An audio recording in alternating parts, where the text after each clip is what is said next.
بسم اللہ الرحمن الرحیم۔ السلام علیکم ورحمۃ اللہ وبرکاتہ۔ اسلام میں حرمت والے مہینے۔ صحیح بخاری حدیث نمبر 3197۔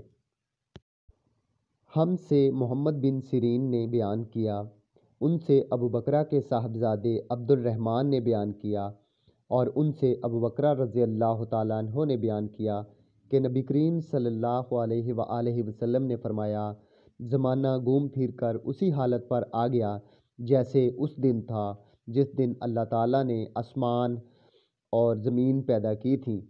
سال 12 مہینوں کا ہوتا ہے، 4 مہینے اس میں حرمت کے ہیں، 3 تو پے در پے، ذی قعدہ، ذی الحجہ اور محرم، اور چوتھا رجب جو جمادی الآخرہ اور شعبان کے بیچ میں پڑتا ہے۔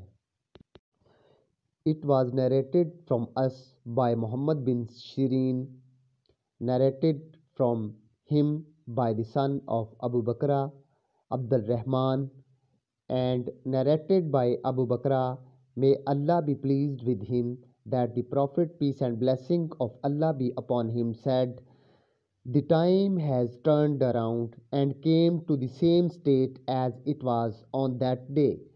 The day Allah created the heavens and the earth.